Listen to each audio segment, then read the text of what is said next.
Just because a pregnant woman like me tend to focus on my own health doesn't mean that I'm spoiling myself. As a pregnant woman, I'm trying to protect the baby growing inside me. So that's why I wouldn't care less what other people say about me behind my back. I also don't care if they try to pick on me, because I'm just trying to protect my precious baby. My baby and I are risking our lives every day just to live each day to the fullest. But my mother-in-law always tries to get in the way and puts my baby and I's lives in danger. I'll never, ever forgive her for this. I'm now in my 9th month of pregnancy. My stomach is getting bigger and bigger each day that it's hard to even look down at my feet. I'm emotionally unstable partly due to the hormonal imbalance of my first pregnancy with the upcoming birth of our baby next month. Knowing what I'm going through, my husband Nick is doing all his best to support me. On his days off, he takes care of all the house chores, including cooking meals, so that I could take a break. Potassium helps ease the swelling, so I made a salad with cucumbers and chicken breast. Nick has been taking very good care of me and my baby. I am extremely grateful. But there's just one person who spoils all these moments. You spoil your wife too much with everything. The person who glared at us, or more precisely at me alone, while she said that was my mother-in-law Lily, who lives with us. The reason we ended up living together was all because of Lily's clever strategy. Lily and her husband had lived in a house together until a few years ago, but after her husband passed away, she could no longer afford to live in that house and decided to move into municipal housing. To apply for it, you needed to win the lottery, and if you couldn't win that, you couldn't live there. The competition must be very high, but to my surprise, Lily happily told Nick that she had won the lottery. So, Nick and I went to Lily's house every weekend to help her pack for the move. Lily rarely moved around and only kept on giving us instructions on what to pack and where to clean. I was forced to not only cook lunch every day, but also to cook dinner for Lily. That vegetable stew was undercooked, so you should learn to cook better, you know. Ignoring all my efforts, Lily would only say negative things about what I do.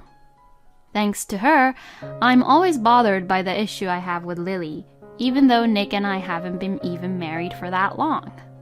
Nick would try to support me, but when he does, Lily always gets in a bad mood. I'm always the bad guy anyway, right?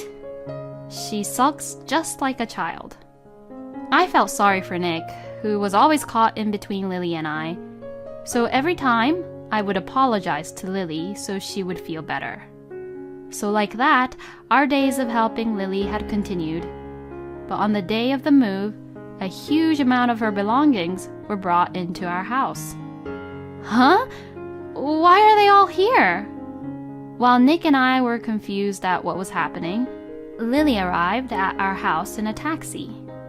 Lily gave instructions to the movers so that they could move in all of her things into the room quickly and efficiently.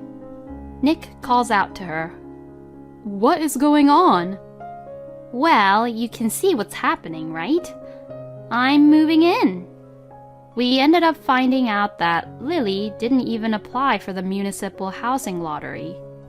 She had planned to move in with us from the very beginning and had us help her move by telling lies to us. Lily's belongings were being moved into a room that I had planned to use for our child in the future. She didn't like Nick and I's reaction towards her moving in with us, so she started to make these sarcastic comments. I know it would be annoying for you both if I'm here, but do you think an old person like me could live alone at my age now? I can't even sleep because I'm afraid of what would happen. Then, Lily acts really sad as if we would feel sorry for her. It was nothing but a masterful performance. The movers also heard her and it looked like they pitied her. After all, I am disturbing your love nest, right? I wouldn't like it if I had an old person live with me. The way she said this was completely on purpose, and it really disgusted me.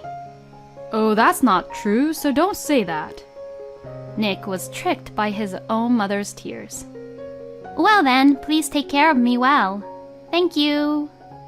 So this was how Lily had moved in, and this was how we were forced to start living together.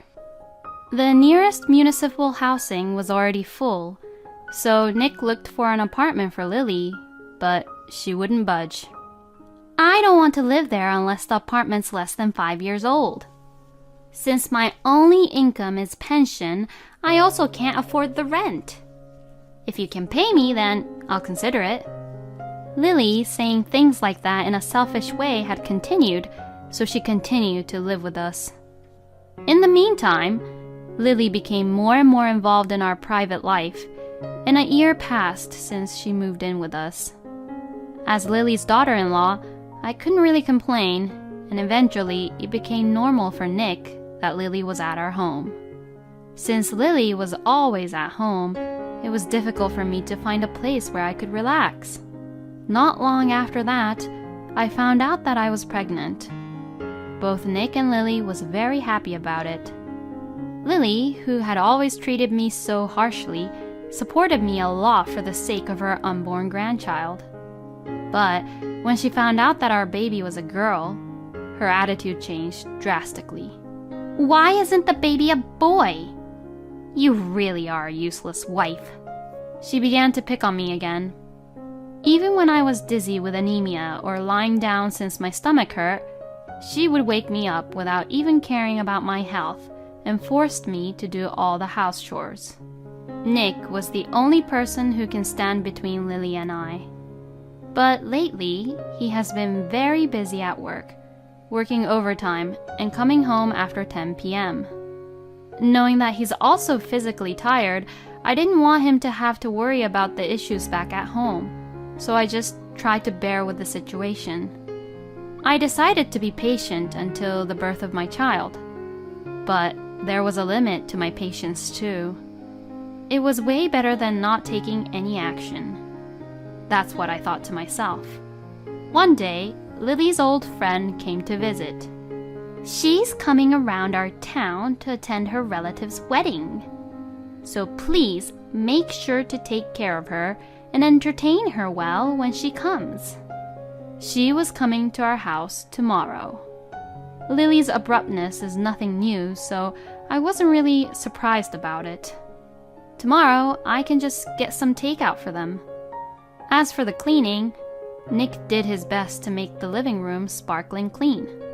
So, we were all ready for Lily's friend to come over. But on the day, it unexpectedly rained heavily. It was a very strong rain, almost like it was hailing, since the rain was pounding on the windows. Lily, who was staring blankly outside, says something outrageous to me again. With this kind of rain, I think my friend is stuck at the bus station, so please go pick her up. What? I regret so much about the fact that I questioned her back. Lily, looking in a bad mood, glared at me and says this. Even a pregnant woman can at least drive a car, right? So just go. How could you? I can't. Not with the weather this bad. Being 9 months in my pregnancy period, my stomach is so big that I feel like it's already reached its limit. It's too cramped and painful to drive, and if I should happen to get into an accident due to this weather, it would be just horrible. As I looked into Lily's eyes, I firmly told her that I was worried about picking her friend up in this weather, and that I wanted to give priority to my baby, and that I wanted to rest. Even though I said that, Lily's attitude didn't change at all. You're just spoiling yourself by making ridiculous excuses. I've always listened to whatever my mother-in-law said, even when I was pregnant. But if I drive in this weather and get into an accident, that would be your fault for being careless. Just hurry up and go. Lily, I really can't. I'm sorry. Are you talking back to your own mother-in-law? I can't believe I have to deal with a useless wife like you. Lily's face turned red, and she was furious. Then she grabbed my arm, mercilessly opened the front door, and threw me out. Stunned by the strong rain beating down on my skin, Lily throws the car keys at my feet.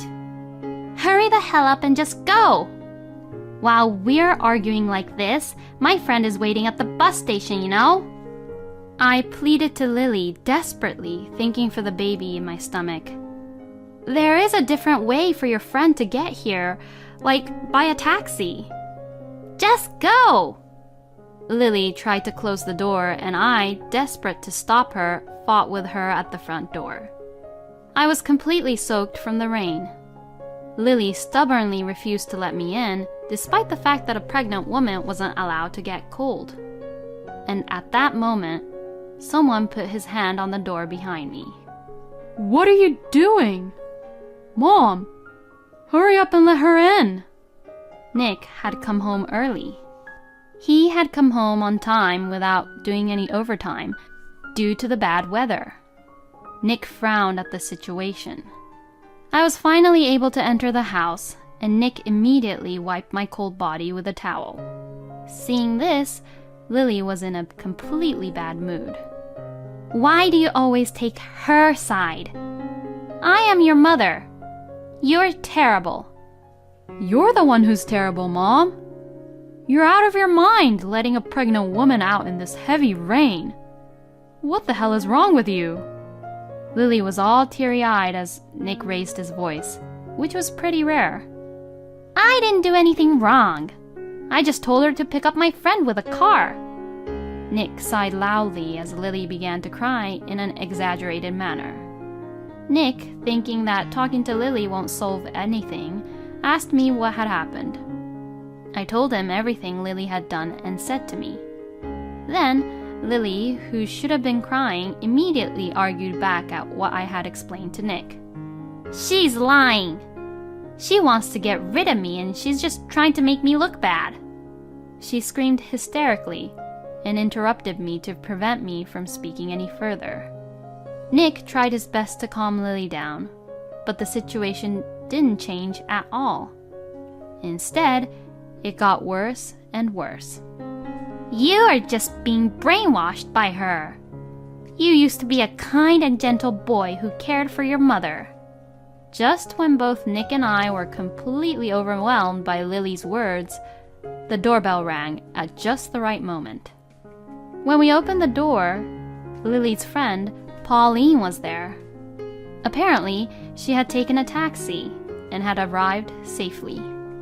Feeling something wrong was going on, Pauline asked me if something had happened. So Lily took this opportunity to start saying bad things about me while explaining the situation. I'm sorry I made you take a taxi all the way out here.